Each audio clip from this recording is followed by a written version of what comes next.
All right. Good evening, everyone, and welcome to our weekly broadcast with Fiveable for APUS history. And let me grab another light over here. Okay, let's see, making sure I've got my camera all set up. Now, ladies and gentlemen, looks like we've got a pretty good crowd. Looks like we've got 49 in here right now. Now, we've got a few things here on this interface. So you see where it says ask a question. Now, I do have a topic that I'm going to be going into that if we're looking at, race during the progressive era and that sort of thing, that's what I'm going to be focusing on. Now, for those of you who are here for the first time, you can really ask a question about anything that you want. Now, if it's, as far as if other people want to have your question answered, they can upvote it. Okay. So really, as far as that goes, you can ask questions in the focus area, and those questions will typically get priority. Okay. The questions in the focus area will typically get priority. But as far as that goes, if there is a question that gets upvoted that's outside of the focus area, that question can get priority as well. Okay, so make sure as far as that goes that y'all are going ahead and asking some questions. And remember that these are going to be free broadcasts all the way through the end of April. And you want to check into, if you want now, the live broadcasts are free. If you want to get the archived broadcast and be able to gain admission to cram sessions right before the exam, definitely go to fiveable.me and take a look at Fiveable Plus. Okay, that's something, and there's a good price going on that right now. So, definitely take a look at that. Okay, so as far as that goes, I've only got one question that I'm about to take a look at, and then I'm going to go ahead and get into the presentation, which I'll get into certain aspects of it, and then we'll, take a look at some other things too. But it's definitely a big part of these sessions is the interactive aspect. Okay, so I had one question. The question says, hello. Okay, yes, I know I was a couple minutes late getting my camera and all that set up this time, and I apologize for that. All right, so ladies and gentlemen, do we have actual questions about APUSH? Okay, so remember, go ahead and get your questions in there, and I'll go ahead and start talking about the main topic, and we'll see what questions are on there. Okay, so let's go ahead and share the screen and get started. But remember, ladies and gentlemen, yeah, we got 57 people in here now. Let's get some questions asked. Okay, so that's part of the Q&A is a big part of this interactive part of this. Okay, so let's go ahead and do that. And yeah, okay, so let's go ahead and we're going to and get started. All right, so ladies and gentlemen, this is what is often referred to as the so-called nadir of American race relations. Now, that's a word that we don't use a whole lot in 21st century English. So I'll explain to y'all in a second what I mean by that, okay? So as far as going through that, first of all, explain how white Americans' beliefs about race influenced the development of the Jim Crow era. Two, summarize the Plessy versus Ferguson decision, identify the Supreme Court decision that replaced it. Three, compare and contrast, evaluate the goals and methods of Booker T. Washington, W.E.B. Du Bois, and Marcus Garvey. Now, I think also that I've, since I did that, I think I have something about Ida B. Wells? I may or may not, and we'll take a look at her independently if I didn't put her into this presentation. All right. So as far as that goes, ladies and gentlemen, the Nadir. Okay. Now, Ralph Nadir, he's somebody who was like a perennial candidate for president. I don't know if young people necessarily know who he is at this point, but Nadir was his name. Now, what does that mean? Okay, so the nadir of American race relations, it means the lowest point. Okay, the lowest point, the point of greatest adversity or despair. Okay, and so as far as that goes, Jim Crow. Okay, what was going on about Jim Crow? Now, there are several things going on here. Now, first of all, this continued belief, even after the passage of the 13th, 14th, 15th Amendments,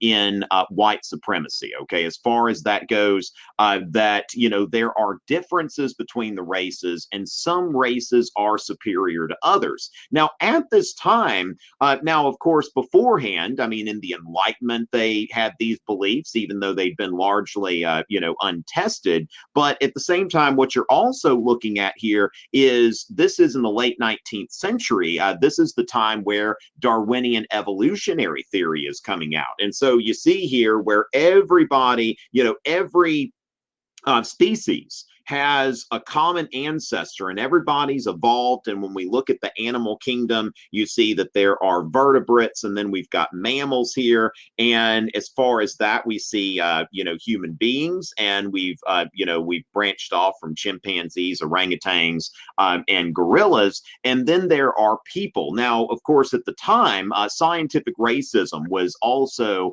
a very, some tie-ins. Now, of course, a lot of people, they confound scientific racism with social Darwinism, which, there is some interplay there. But at the same time, somebody could be a social Darwinist without being a racist, okay? It's like social Darwinism is really more focused on competition. And so as far as that in society, and, we hear about social Darwinism as a justification for imperialism. There were also some social Darwinists who were not. So I try to explain to students, we're talking about this, let's be very specific about what we're talking about. What we're talking about is scientific racism, as far as that was the scientific belief at the time, the prevailing scientific belief that people of European descent were more evolved, that they were a more evolved species. And of course, we want to put this in the context of imperialism as well. So what's going on here is that during this time, this is a time when, the United States and Western European countries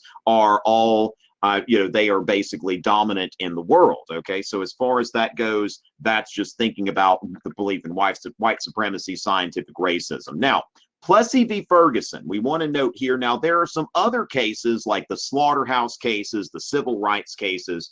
What we want to drive home here when we talk about the nadir of American race relations, the low point, and this is really, this is about from the end of Reconstruction through the New Deal, really. Okay, the New Deal is where you start to see the government actually start to, take an interest in helping African Americans. You think about things like the Tuskegee Airmen. That started off as kind of an experimental thing to figure out whether a black man was capable of flying an airplane, because people were in doubt. And so when you look at this sort of thing, now remember the 13th, 14th, 15th Amendment, these are the Reconstruction Amendments. And the Reconstruction Amendments, now the 13th Amendment abolished slavery, didn't really do anything else. That's the important thing to think about there, that presidential Reconstruction had very limited aims. And so with that, the 13th Amendment abolished slavery. The 14th Amendment declared everyone born in the United States to be a citizen of the United States. So remember that when we're considering, what was the law of the land before that, before the 14th Amendment, what you're looking at is Dred Scott as the law of the land, which said that people of African descent could not be citizens of the United States. So the 14th Amendment overturns that Dred Scott decision. And it also has an equal protection clause, okay, which the equal protection clause guarantees every American, everyone born here in the United States and subject to its laws is a citizen of the United States, and they all should be treated equally. They have a right to equal protection of laws in the 14th Amendment. Now, remember, the 15th Amendment said that you can't discriminate on voting by race, color, or previous condition of servitude. So you can't just look at somebody and say, you can't vote because you're black. Now, of course, we'll talk in a second about some of the things that were, that were put in there as far as the literacy test and the grandfather clause. They found ways to creatively get around this. And what happened is the Supreme Court basically enabled this behavior. So when you look at Plessy v. Ferguson, Homer Plessy sued Louisiana to contest segregation of rail cars. And if I'm not mistaken, Homer Plessy was, an octoroon. That's something they, somebody who was about 1/8 black, somebody who could pass for white. And he brought this suit saying that, this is unconstitutional because in the state of Louisiana, they had legislated that railroad cars were supposed to be segregated. So there would be cars for white passengers, cars for black passengers. Now, the thing is that equal protection of laws. What does this mean? What does it mean for something to be equal? So if I ordered a medium pepperoni pizza and you ordered a medium pepperoni pizza, then we each have a medium pepperoni pizza that's equal. We don't necessarily need to share a pizza if we look at the narrowest definition of equal, okay? So depending, and this goes all the way back to like Jefferson and Hamilton, we're thinking about strict and loose construction, okay? So how strictly are we going to look at this? So in the strictest sense, Plessy v. Ferguson was responsible for the separate but equal doctrine, all right? The separate but equal doctrine. And so as far as that's concerned, the separate but equal doctrine says that as long as both races can get on a railroad train, then it's okay. That if it were a whites only train, that would be unconstitutional. But as long as they're equal facilities. Now remember that in practice, whether it's the train cars, whether it's the water fountains or bathrooms or schools, in most cases the facilities for people of color were not of the same caliber as facilities for whites. All right. So as far as that, Brown v. Board in 1954 overturned Plessy. Now Brown v. Board is not only one of your cases you need to know for APUS history, but also for APUS government. All right. Stay hydrated, kids. All right, well, let's take a little break from that, and then we will look at our next thing in a little bit. But let me see if we've got any questions. Okay, so we've got a few questions here. Let's see what we've got here. How did the women's suffrage movement hinder the civil rights movement? Okay. Cheyenne, I'm not okay, and we've got 10 upvotes on this. What are we talking about? What are we talking about here? Okay, this is if we could rephrase this question. Now, again, ladies and gentlemen, there are 66 of you in here. Now, if y'all just want to watch me talk about whatever I had there, that's fine. But these are typically interactive sessions, so please don't be afraid to just go in there, ask a question that's on your mind. Now, let's make sure the questions are clear, because as far as this is concerned, I'm not quite sure what you're getting at here. And another thing that I'm not here tonight to address your, if you got it, sometimes like somebody's got a homework prompt that they're just looking for an answer to that. And we're really focusing on kind of what is something that I can help you with as far as getting into the exam. And yes, okay, so we do have a question about Langston Hughes. So let's go ahead and go in, let's go ahead and get into, let's go ahead and get into that. Okay, so we'll go ahead and get that going. And let's see here. So let me pull up the portion on the Harlem Renaissance. All right. So now remember, this isn't necessarily like a literature course or something like that. You don't necessarily have to know everything about this, but definitely being familiar with at least, what the Harlem Renaissance was. Okay, so Joseph, I'm going to go ahead and answer this question really quickly, because I love it when somebody asks me a yes or no question. So Brown v. Board overturned the Plessy v. Ferguson decision. Yes. Okay. And if that's all you got from tonight's session, then that was worth you stopping by. Okay. Brown v. Board, 1954, overturned Plessy v. Ferguson, 1896. All right. So, and Plessy v. Ferguson is during the Jim Crow era. And then Brown v. Board is in the 1950s after World War II. Now, remember, before Brown v. Board, Harry Truman in 1948, Harry Truman desegregated the armed forces, and that's worth noting. Okay, so it's like the civil rights movement really starts after World War II.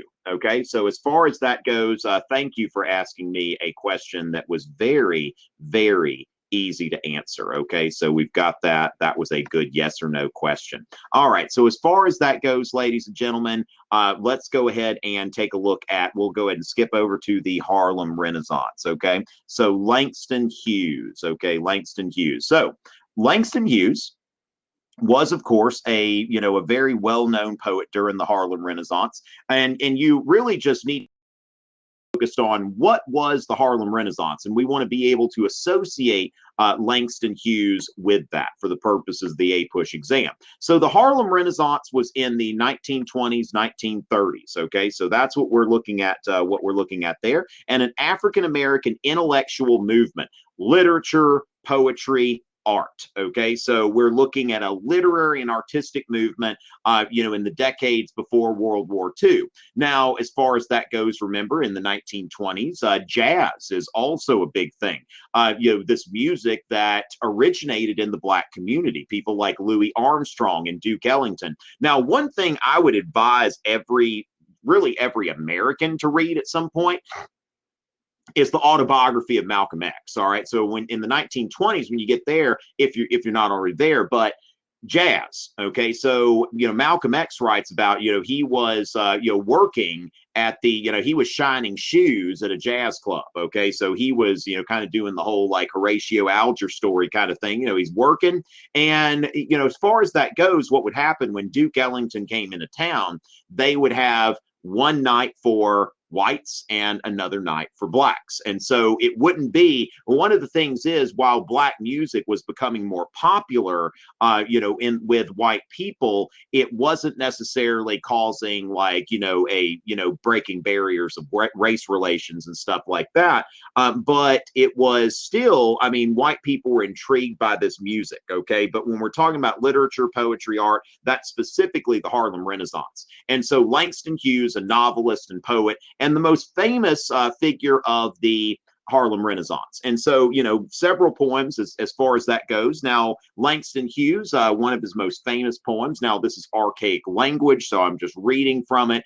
These are, some of these things here, even if you're looking at Martin Luther King's I Have a Dream speech, remember that you're going to see some archaic terminology, which was standard at the time, but not something that we would just use while we're just, chatting with people, because it's archaic and considered offensive to speak of people this way. But at this time, this was something that was standard. Okay, so the Negro speaks rivers by Langston Hughes. I've known rivers ancient as the world and older than the flow of human blood in human veins. My soul has grown deep like rivers. I bathed in the Euphrates when dawns were young. I danced in the Nile when I was old. I built my hut near the Congo and lulled me to sleep. I looked upon the Nile and raised the pyramids above it. Now, this is something that when we look at the meaning of this, all right, and of course, this could go into what you'll run into in the autobiography of Malcolm X, is when he was involved with the Nation of Islam, which was actually not only a Black nationalist, but a Black supremacist group. What people are having to deal with, okay, what Black people are having to deal with at this time is that you have, in the 1920s was the heyday of the second Ku Klux Klan. And so they're being treated like they're inferior. So we go back to this scientific racism. It's not just inferior in rights, but that they are genetically inferior. And what Langston Hughes is really addressing here is, I bathed in the Euphrates. I danced in the Nile. I looked upon the Nile and raised pyramids above it. These are non-white people, okay? These are Africans, Middle Easterners that are doing these things. Like, civilization did not start in Europe. So although this was a time of very dominance of people with European descent, when he looks at here, he says, look, that people of color started civilization. And so then we see here, I heard the singing of the Mississippi when Abe Lincoln went down to New Orleans, and I've seen its muddy bosom turn all golden in the sunset.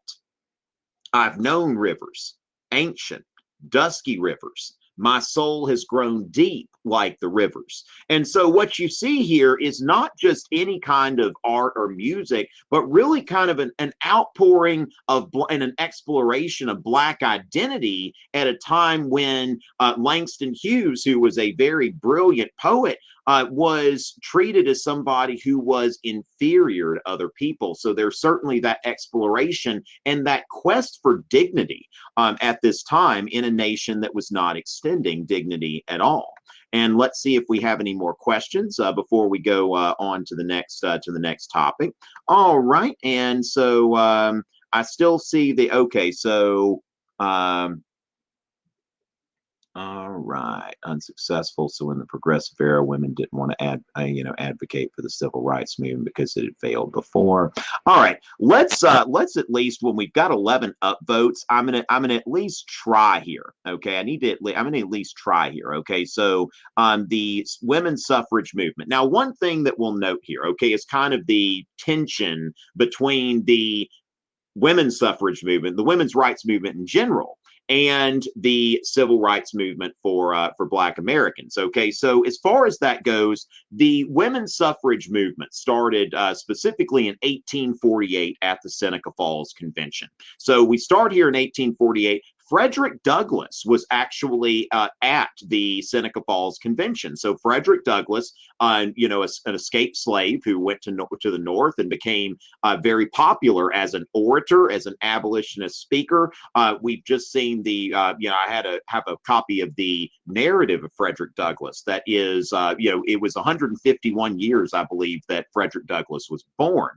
So as far, well, actually, wait, maybe 150. Well, maybe 100. Yeah, I forget. There was some kind of marker. Maybe it was 200 years since he was born. Okay, forget that. Let's just talk about Frederick Douglass. Okay, so Frederick Douglass was at the Seneca Falls Convention. Now, the reason for the women's suffrage movement is that women had been very active in anti-slavery and temperance causes. Okay, so when they went to the abolition meetings, it was really these high-class, affluent white women who were running these things. Okay, so people like Elizabeth Cady Stanton. She was somebody that was a housewife in a prosperous family, had a whole bunch of kids, and she was active in these movements for women's suffrage and temperance. Now, there's one time where some of the leaders of the American women's suffrage movement went to Britain for an abolition convention. And when they went there, the women were told to sit in a different section behind a screen, so that basically the men could have their meeting and the women weren't even seen. And so it was through this activity in these reform movements that women started to become to think about, like, why can't we have political power as well, because we're so involved and we're taking leading roles in these social movements. So 1848, we've got the Seneca Falls Convention. And Frederick Douglass is there, and he's supporting this. Now, after the Civil War, looks like there's an opportunity to gain voting rights for African American men. And Frederick Douglass kind of made a break with, the women's suffragettes, because, he's like, hey, I've got an opportunity to get suffrage for my own people. And of course, I'm not faulting him for that. Anybody would do that. Okay. So, but what happens here is, if you think in terms of this belief in white supremacy, that these upper class, these upper class literate white women, a lot of them were upset at this, because they see that that Black men have voting rights before they do. And the 15th Amendment was passed in 1869, 1870, something like that, almost 50 years, about 50 years before the 19th Amendment, which brought about women's suffrage on a national level. Now, remember, some states, especially out west, had it before that. But what we're seeing there is that Black men get the right to vote, at least in the Constitution, before women. Okay, and so then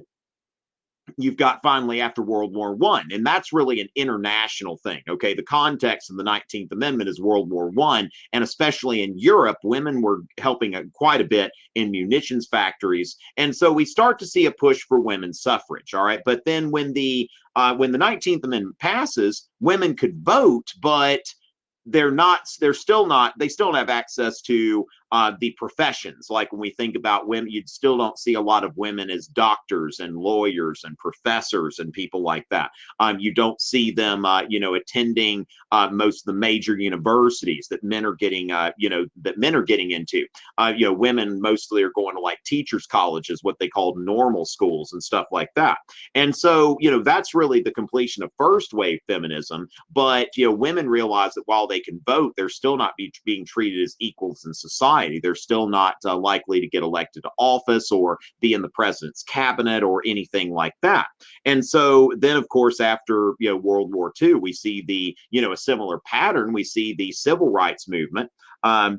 How did it hinder? See, that's the thing. I don't know what y'all are asking. I mean, y'all are asking an interpretive question here, and that's really more for y'all to figure out. Like, this is really like I'm telling you that it's a bizarre question, the way it's asked. So I'm trying to help here as much as I can, but the way that the question's worded, it's not really friendly to me giving you a direct answer to that question. So I'm trying to give you what information I can in order to assist y'all with that. Now, if y'all would give me some context, perhaps, and let me know where this question is coming from, then that might help me a little bit more. So feel free to give me some additional context as well. So how did, as far as that goes, we see that the civil rights movement, of course, women then are like, hey, we want civil rights as well. We want access to the professions and equal opportunities and stuff like that. Okay. So that's what I've got to say on that. Like I said, that question is really not, it doesn't make sense to me. I'm trying my best. Okay. I'm trying my best to answer that. All right. In terms of the Jim Crow era, what's the time period for the opposite race who, wait, what? Completely. Okay, yes. Okay, Jim Crow, what we're specifically talking about is that period of racial segregation, all right? And what typically comes along with racial segregation is the denial of voting rights and political, being able to participate in political life. Now, this starts with the end of Reconstruction, okay? So 1877. Now, one thing that's very important to note here is to understand a lot of people confound like the black codes, which were passed by southern states, a lot of southern states immediately after the Civil War, with Jim Crow. Okay, so after the Civil War, that brief period of presidential Reconstruction, what you have are the black codes. Now, of course, then you've got radical Reconstruction that is in force from about 1867 to 1877, about a 10-year period of radical Reconstruction. And at that time, African Americans in the South had full voting rights at that time. Now, one thing that wasn't done, and that's why this collapsed so much, and I'm about to talk about Booker T. Washington, and you want to be, very, you want to focus on this, okay? Because Booker T. Washington, who was born into slavery, was able to get educated during Reconstruction. But what happened is that Black Americans got political rights, but there was never any kind of redistribution of land, like the whole 40 acres and a mule thing. That never really happened. Okay, there was never any 40 acres and a mule. It was said, and it never happened. So there was never really any kind of land reform there that that basically, once the rug was pulled out from under Black Americans in the South after Reconstruction was over, they didn't have any economic power, and they also didn't have any political power. And so what you see is the beginning of Jim Crow. And so they start to, have just a system of segregation, that we have facilities for whites, we have facilities for people of color, and those races will not mix. There were laws against interracial marriage and stuff like that. When it came to voting, they had the literacy tests and the grandfather clause. And that's in the poll tax. Let's not forget the poll tax, which, you couldn't just pay at election day. You couldn't just show up and say, I'm ready to vote. Here's my poll tax. You would show up to vote. Did you pay your poll tax? Well, yeah. Well, do you have your receipt? Well, do you have it? No, I don't have it. You're supposed to have it. Now, then there's a white voter that, maybe the people know, and they're like, oh, come on in. I know who you are. I know you paid your tax, that sort of thing. Okay, so Jim Crow, we would refer to that really from 1877, from the end of Reconstruction, I would say until 1948, okay, because that's when you start to see, right after World War II, Harry Truman segregates the armed forces by executive order. Now, he can do that as commander-in-chief. So Jim Crow is that period of racial segregation between Reconstruction and post-World War II. So yes, so I would say that the conclusion of that era would be 1948. Now, another thing there, when we're thinking about the Jim Crow era, that 1948, not only the year that Harry Truman integrates the armed forces, but also there was a rebellion among, some of the states in the Deep South against the Democratic Party, because the Democratic Party's bread had been buttered by the white-led South ever since the antebellum period, ever since Jackson, really. And so there's a rebellion there. That's where you have the so-called Dixiecrat Party, or the States' Rights Democratic Party, that was running against Harry Truman. And so, we see there that, before 1948, you had the phenomenon of the Solid South. The Solid South is the time where, basically the Democratic Party could pretty much count on just about any time for the former Confederate states, and a lot of time any states that had been a slave state previously, for voting for the Democratic Party. So yeah, the conclusion of that era, I would say around 1948. Okay, so going from that. Okay, so as far as that goes, Joseph, good question there. And if some of y'all came in late, the live recordings are free for everybody. Okay, you are welcome to drop in anytime on Wednesday between 7 and 8. Okay, so Wednesday between 7 and 8, we will be recording live. If you would like to go to the archived streams, go to fiveable.me and look up Fiveable Plus. Okay, so the streams are archived. Now, another thing about it, the nice thing about the way we do things on this Crowdcast interface is when I answer a question, I'm pressing a button when I answer a question. And when that happens, if you go back to the replay and you're like, well, I want to see this question. Okay, I know that. I want to see this question. You can go directly to the question that you want to see. So that's, as far as that goes, look into Fiveable Plus. Now, Fiveable Plus also has access to, we'll be doing at least like 3 cram sessions for AP US history, AP Euro too. I do Euro at 9:00 p.m. every Wednesday night. Okay, so as far as that goes, yes, definitely look into Fiveable Plus. What do we need to know about the KKK during the 1920s? Okay. So during the 1920s, you've got the rise of the second Ku Klux Klan. Okay, now remember, the first Ku Klux Klan was unrelated to the second one, and that goes back to Reconstruction. All right, so radical Reconstruction. There were native white Southerners who were upset about the situation. Some of these people had been Confederate veterans who were disenfranchised during Reconstruction, and they thought, well, I can't really go to the courts right now, and they decided, well, we're going to start this clandestine organization that's going to scare people, that if we can't work through the law, then we're just going to scare people until radical Reconstruction is over.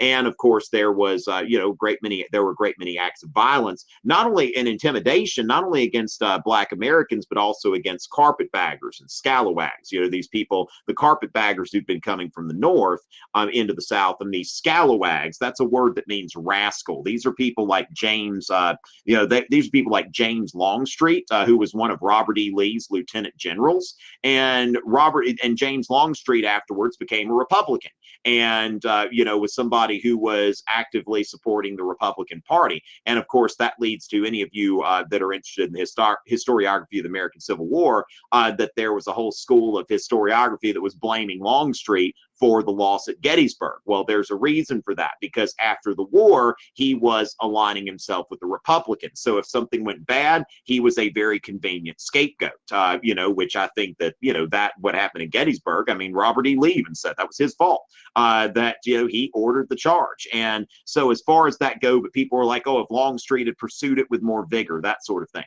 So during the 1920s, there are a few things that we want to note here, because there are 2 stereotypes about the Ku Klux Klan. That first of all, it is just people that hate Black people, and second of all, that it's only in the South.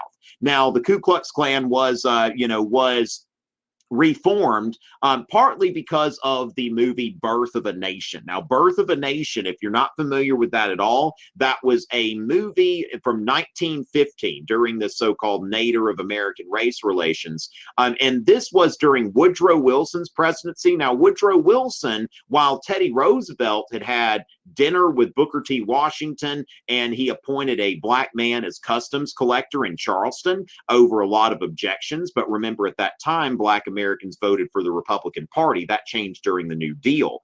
But Woodrow Wilson comes in, and he is a Democrat and had a lot of support from the southern states, was a native Southerner himself, even though he rose to prominence through being the president of Princeton University and later the governor of New Jersey. So, to what extent we would consider him Southern, to some extent, but at the same time, remember, racism is also a national thing as well. But Woodrow Wilson was, as president, he segregated the federal workforce. And he also showed this movie, Birth of a Nation, which portrayed the activities of the Ku Klux Klan, of the first Ku Klux Klan, as heroic. They're the ones, like, basically these white people in the South are, being oppressed by this, by this colored rule. And that's the, as far as that goes, that's kind of the interpretation there. And the movie actually has some slides that show up. It was a silent film. It's the #1 grossing silent film ever, from what, if I remember correctly. And Woodrow, quotes from Woodrow Wilson's book would come up there. And so it was said that Woodrow Wilson actually screened the movie at the White House. He was a big fan of this movie. And as a result of this movie, there are people who get together at Stone Mountain, Georgia, where today they've got a cool park. I've never been, but I should probably take my kid there before she gets too old. Like, all kinds of stuff for kids to do over there today, from what I'm told. And so they get together and they reconstitute what's known as the second Ku Klux Klan. Now, was there a prominent Ku Klux Klan in the South? Yes, but also its epicenter was in the Midwest. And that's one thing I like about the autobiography of Malcolm X. This is a man who has never set foot in the South. All right. That Malcolm X was, was from the North. He was from the Midwest, and his father was beaten to death and, thrown onto a train track. Had his skull bashed in and was thrown onto a train track by a white supremacist group it was in Michigan or Wisconsin. And this was, it wasn't the Klan, but it was an association like the Klan. So the Klan was very, very prominent in the Midwest. Now, Missouri's kind of a quasi-Southern, quasi-Midwestern state. I guess they'd probably identify as Midwestern. Harry Truman joined the Ku Klux Klan when he was running for office. Now, does that mean Harry Truman was big into the Ku Klux Klan and active and more racist than other people at the time? No, he just wouldn't have gotten elected. Okay, that basically, if you weren't in a lot of places and even outside the South, if you weren't part of the Ku Klux Klan, you're not going to be elected. Colorado, I mean, you go as far west as like Colorado, and I believe even in Oregon and California, you can find senators and governors who were elected with Klan support. So that's something that you want to consider as well. And also, it's not just about Black Americans, but now part of that, because you've got two migrations going on. Now, the Great Migration of African Americans from the South happens around the time of World War I and going on for some time after. Okay, so starting with World War I, because there are all of these jobs that are coming open. Okay, there are all of these jobs that are coming open, and as far as that's concerned, that you see all this migration after Reconstruction. You had the Exodusters and a few others, but people are basically staying around. Okay, they're basically staying around the South. And as far as that goes, for the first time, they're going out. Now, you've got race riots in Chicago and other cities. East St. Louis had a race riot. And so they're seeing Black people for the first time. They don't like it. But now the other part is immigrants, these new immigrants that are coming from Central and Eastern Europe. Okay, people coming from, from Italy, from Greece, from Poland, from Eastern Europe, like Russia, Ukraine, lots of people, present day. I mean, there are people coming from Southern and Eastern Europe, and these immigrants were not Protestant, okay, that they're Catholic, Orthodox, Jewish. They're coming from un-American backgrounds, okay, backgrounds that are not traditionally American. They don't speak English. They're not Protestants. They come from areas like, you think about the first Red Scare, that, some of them are coming from, the Soviet Union. So if somebody's coming from those areas, it's like, why are they here? So that was something. It's also about immigrants, and specifically Catholic immigrants, Catholic and Jewish immigrants. There are, of course, immigrants from Orthodox countries, but not so much to get people all, riled up and upset. But Catholics, Jews, blacks, anybody who's not Protestant. This is basically, the Ku Klux Klan was really like the upholding of this WASP ideal, white Anglo-Saxon Protestant, as your prototypical American. So that's what you really need to know. Now, also, by the end of the 1920s, you have the demise of the second Ku Klux Klan after some of its leaders had been convicted of, one of its leaders in Indiana was convicted of a very brutal rape. And the Ku Klux Klan, their whole thing was like, we're guarding Christian American civilization, that we are protectors of, of white women and children and all of that kind of stuff. And so once its leaders started to get implicated in crimes and scandals and stuff like that, membership in the Ku Klux Klan starts to plummet. And so, in 1924, 1925, they were marching in mass on Washington. So it was a very powerful organization. But at the same time, by the end of the 1920s, it's pretty much gone. All right. Now, Rowan, Jim Crow laws, did they exist just in the South? Now, one thing that you'll run into when you get to Brown v. Board, and especially when you get to AP government, start talking about some other cases, that what goes on is that in the North, what they tended to have was what's called de facto segregation. Now, in the South, it was de jure, de jure segregation. Now, so Jim Crow laws, you're going to find it on the books in the South, but after Brown v. Board, some attention was shown to, what's going on here as far as the segregation of schools by neighborhood. When you've got a white neighborhood here, a black neighborhood here, a Latino neighborhood here, another immigrant neighborhood here, that you started to see, well, look at, Boston, for example, was a major example of this, of a school system that wasn't segregated by law, but de facto, kind of like if we think about before the Civil War, some of these states that were challenging the fugitive slave law, they would pass these personal liberty laws, which said that anybody's going to have a fair trial. Anybody's going to get a fair trial that's accused of being a slave. Now, did that nullify, like de jure, like Calhoun? No. But de facto, it nullified the provision of the Fugitive Slave Act, which said that there would be a bench trial, a trial just by a judge for people arrested for being a suspected slave. All right, so yeah, that's a good question. But yeah, and one thing that you often see, and of course, as a native Southerner, it's like, I see these things as well in books where it's almost like everything racist, like, it's in the South, that it's a Southern problem, which that's one of the things about, like I said, I would, for spring break, anytime, or if you read it in college, read the autobiography of Malcolm X. Like I would tell every American to read that book. All right. So as far as that goes, how did whites who oppose Jim Crow laws react, respond to the laws? As far as that goes, that one thing we want to note here is that now there's one person that I knew when I was in grad school, and he showed an article on Facebook. He was very excited, for example, when the Confederate flag was taken down off of the State House Capitol in South Carolina, and the article that he shared was about, I believe, his grandfather.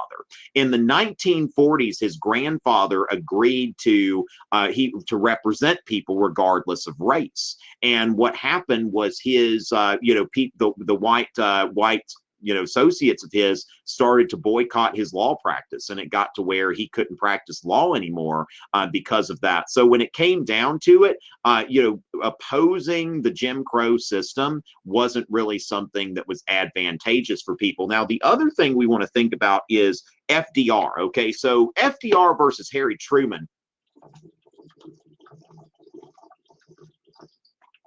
FDR was a great politician. FDR was a politician. Truman is one of those people that he'd make the tough decisions and he didn't care what people thought. Now, FDR, he during the New Deal, for example, I mentioned the Tuskegee Airmen. Also, we want to think about like the CCC, like the Civilian Conservation Corps. He made sure, his administration made sure that money would go to, like if we're having CCC camps, that there are going to also be black CCC camps, that it's not only white people who are going to get to benefit from the New Deal. So there are some things that FDR was doing, and the black community appreciated it. Like I said, this is the time when black voters went from the Republican Party to the Democratic Party. And so with this going on, now what FDR did not do, he never challenged racial segregation. He never advocated for a federal anti-lynching law. For example, Calvin Coolidge, the Republican president in the 1920s, you can find where Calvin Coolidge actually asked Congress for an anti-lynching law. So, Calvin Coolidge asked for this law. Congress never gave it to him, but he asked for this law. FDR never asked for an anti-lynching law. He never tried to push integration because he knew where his bread was buttered. If he lost, if he lost the Solid South, that was a big part of his New Deal coalition. And so, as far as that goes, now Truman's just like, hey, I don't care what people think. I'm going to do what I think is right. That was really his mentality. Whereas FDR was more of a political operator, and I think there's room for both types. But that's something to kind of keep in mind there, that FDR did what he could to help African Americans, but he didn't stick his neck out for them, so to speak. Now, also remember the executive order. I think like 8801 or something like that. But if you see 2 8s and the first 2 are 8s, that's the one. They're probably not going to ask you about that, with that. I wouldn't focus on the number so much as it is. What it is during World War II that contractors receiving federal funds, they couldn't discriminate in hiring based on race. Now, one thing that I noticed, I was actually working with a tutoring client over the weekend, that I didn't think about that wasn't just for black people. There were German Americans and Italian Americans during World War II who weren't getting hired by these companies. They were being discriminated against. So part of that was for German Americans and Italian Americans, that you can't discriminate against them when you are hiring people. So there could be no racial discrimination. Now, but it didn't say that they all had to work alongside each other. Okay, so if there's a company that is hiring black workers, it's not, there's still Plessy v. Ferguson, still the law of the land. Okay, and nobody's really challenging that with any vigor before Harry Truman. All right, the Dixiecrats, okay, what they did, the so-called Dixiecrats, or the States' Rights Democratic Party in 1948, this was, these were Democrats who broke off from the party kind of for just one election cycle. They never got together again, but it was to oppose Harry Truman in the 1948 presidential election. And so they actually carried some electoral votes. They carried some states in the Deep South. They ran Strom Thurmond as their candidate. But yes, they did create a political party. And after that, they went back to the Democratic Party. Now, later on, though, this is kind of the beginning of the transition where Southern whites start to gravitate toward the Republican Party, which today you look at an election map and, yeah, I mean, it's like basically the South is pretty much red for the most part. It's like Florida and Virginia, you see some competition there, but besides that, most Southern states consistently vote Republican, especially as things are polarizing today. Now, Bill Clinton and Jimmy Carter pulled in quite a bit of support from the South, but I think at this point, the present day Democratic Party has pretty much given up on the white Southern working class that used to be really their backbone. But as far as that goes, like in 1948, Strom Thurmond ran as a Dixiecrat, went back to the Democratic Party. And in 1964, he endorsed Barry Goldwater. Okay, I don't know if Strom Thurmond had switched parties yet at that point, or he might have just endorsed Goldwater. Now, Goldwater, I wouldn't necessarily consider to be like a race baiter or anything like that. But remember that Barry Goldwater was very much for a limited role for the federal government, which played into, right into the hands of people who wanted, more. They didn't want the federal enforcement of civil rights legislation and stuff like that.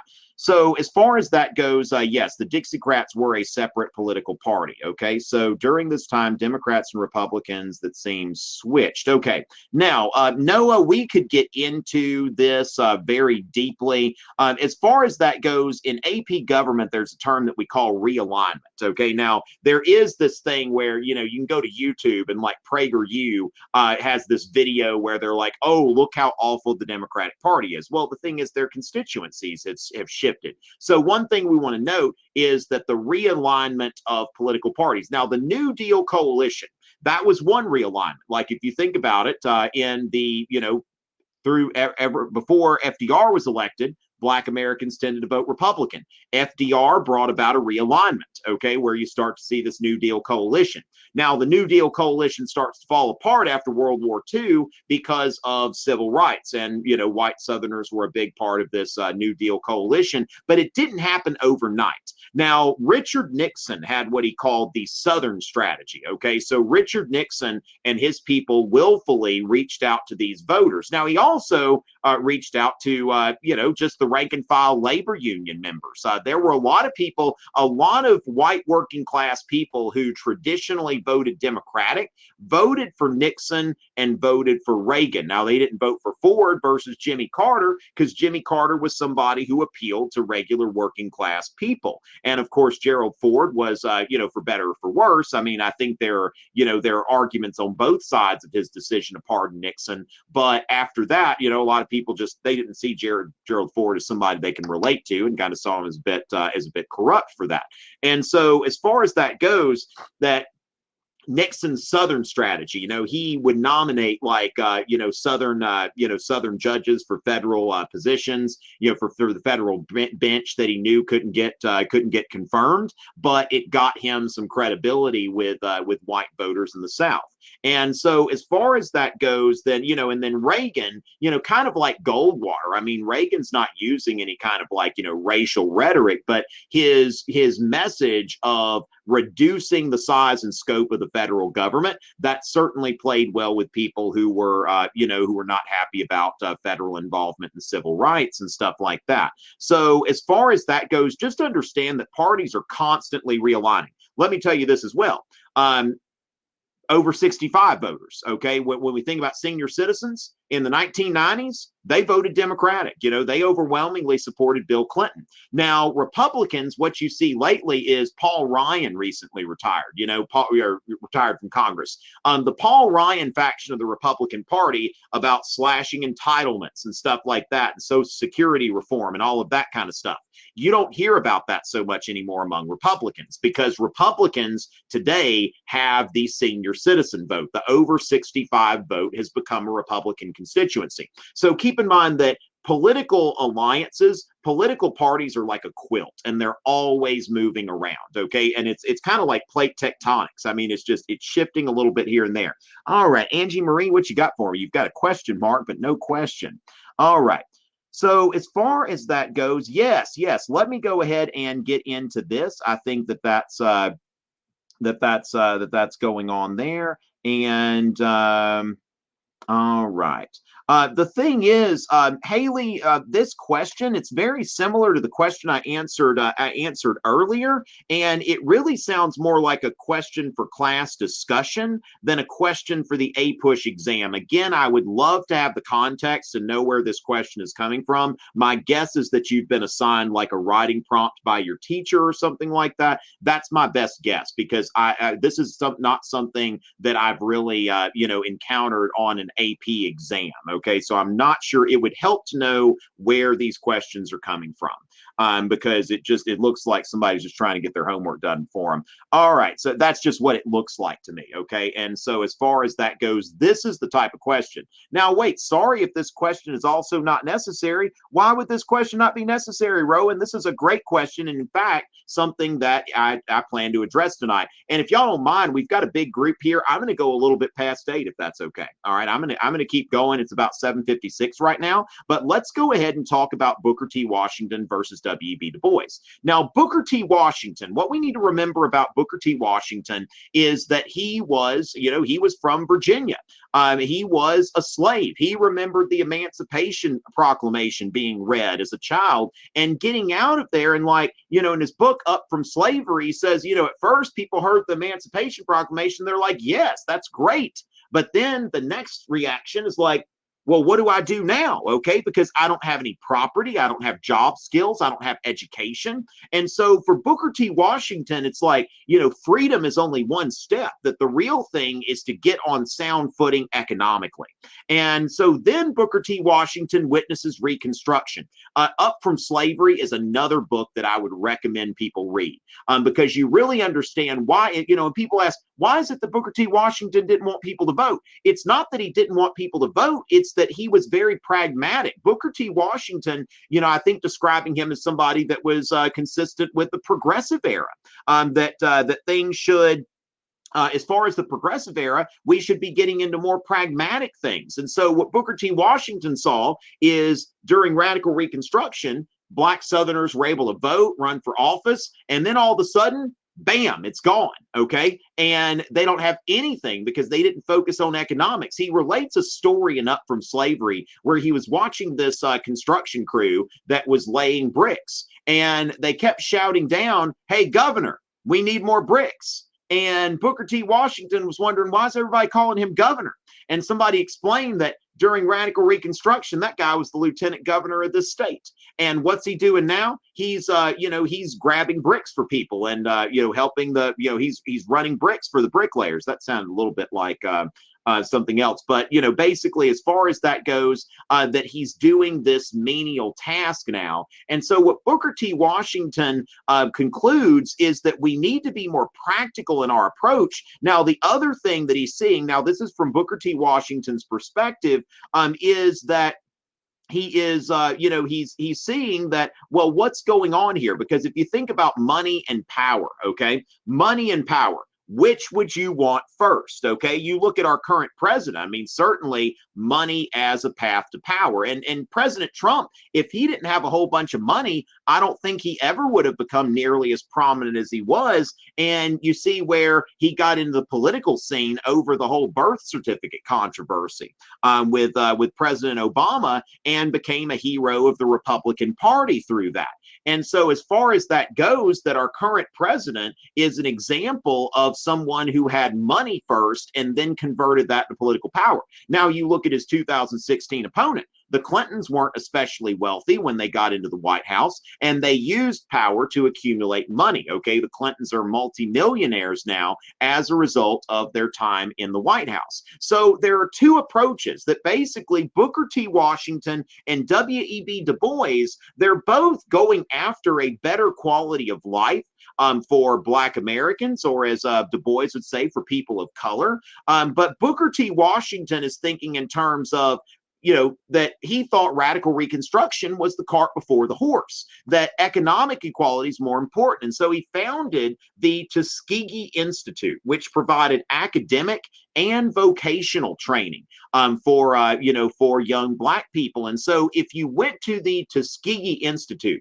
another thing in Up from Slavery, as he says, when he was trying to get students for the Tuskegee Institute in Alabama, he goes to this house, and he sees this little girl sitting on a dirt floor reading a Latin grammar. And he's thinking, what good is learning Latin grammar going to do for you when you're sitting on a dirt floor? Okay, you need to learn a trade. And so he's thinking on a very practical level. And so now, as far as that goes, his Atlanta Compromise speech, all right, that one thing that's often associated with him is the idea of self-help, okay, that basically that, Black people need to educate themselves. They need to do, they need to teach themselves job skills, teach each other job skills, and they don't need to be agitating for the vote, because that gets in the way of social harmony. That from his perspective, he needed the support of white America, and the best way to do that in what's called the Atlanta Compromise or the Atlanta Exposition speech, Booker T. Washington says, look, basically, we would like help from white America in helping ourselves, and in return, we're not going to agitate for the vote. Okay, that, you know, he compares it, the whole plea for political power and voting, that he says that there's a ship that's like, hey, we need water, we need water, we need water. There's a boat that's in water. They're like, we need water. And then the people on land are sending a signal back to them, and they said, cast down your bucket where you are. We need water, we need water.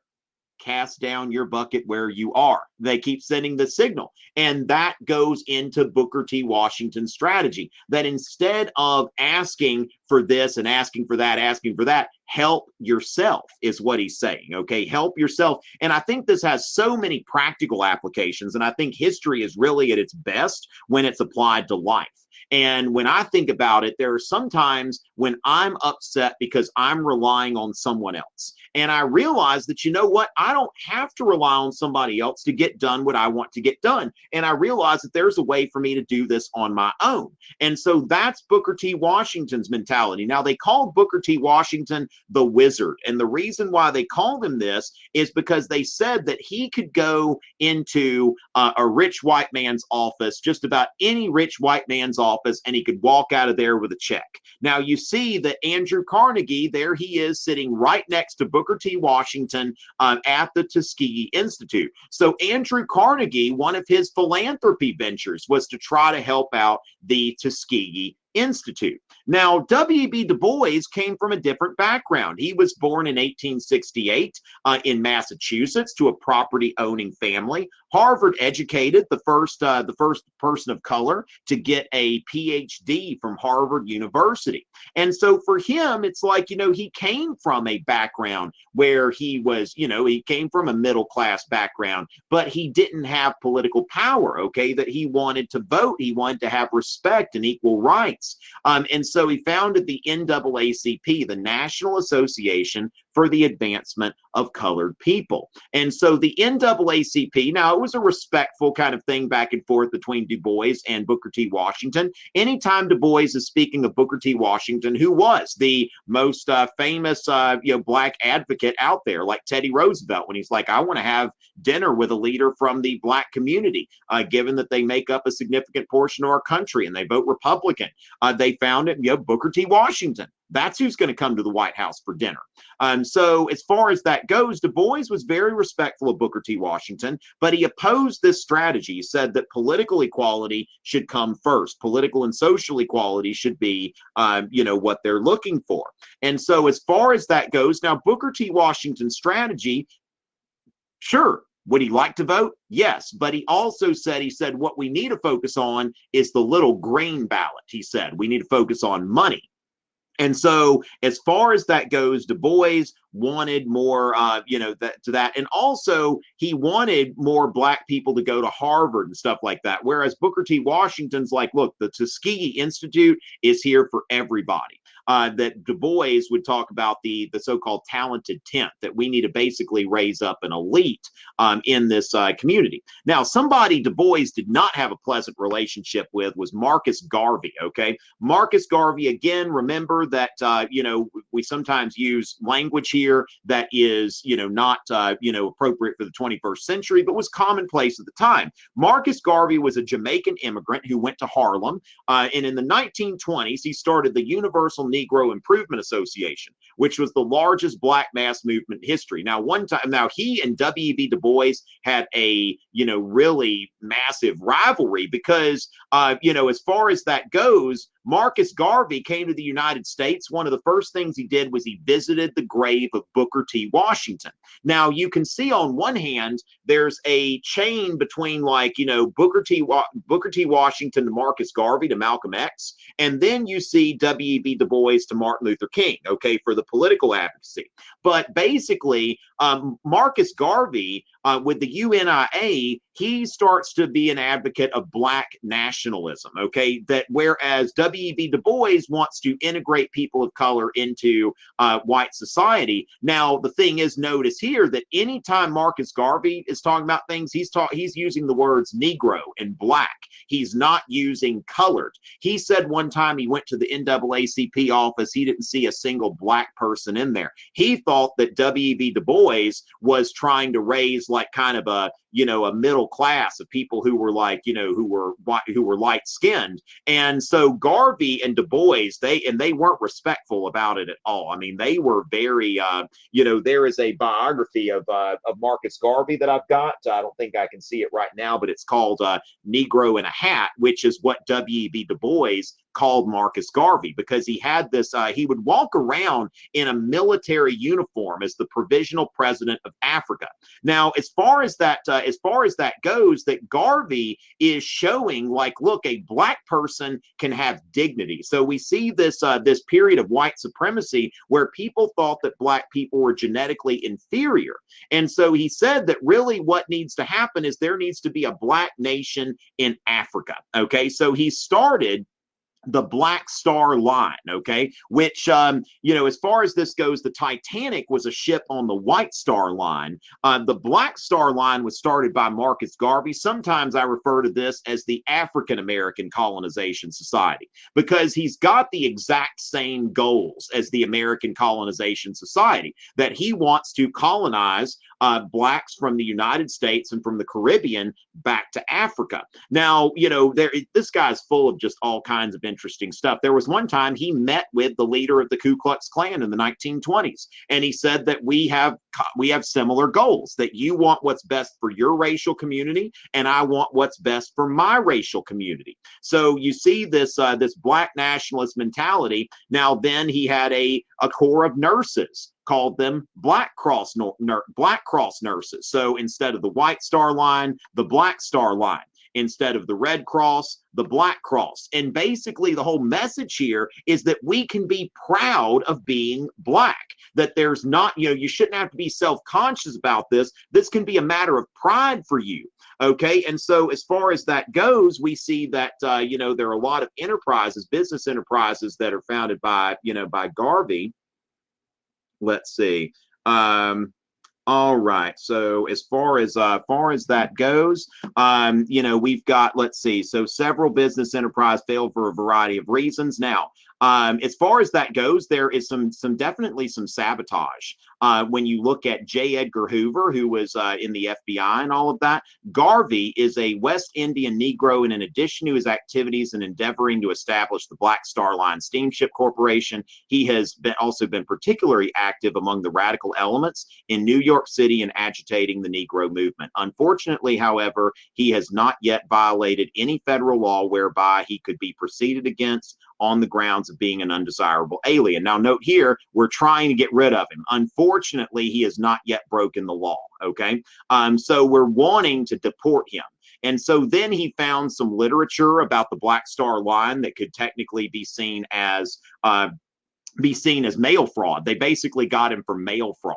And so they deported him, and that was, you start to see a decline in his movement after that. Now, the other thing about Marcus Garvey is that he was the first person to say, like, look, now later on with the Nation of Islam, there will be a rejection of Christianity outright. Marcus Garvey's not going to that far, and he's not, Marcus Garvey was not a black supremacist, okay? He was a black nationalist. And so as far as that, and that's an important distinction. Even people today, there are some people who are, I don't understand the whole mentality of white nationalism and that sort of thing, but some of them, I'm not a white supremacist, I'm just a white nationalist. That basically Garvey wants to separate the races, but he doesn't believe that black people are superior.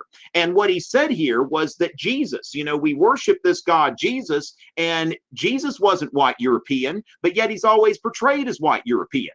And so he says here that, and this is very, very characteristic of his mentality. It's like, if white people want to do what they want to do, let them. But black people are going to do what they're going to do. So if the white man has the idea of a white God, let him worship his God as he desires. If the yellow man's God is of his race, let him worship his God as he sees fit.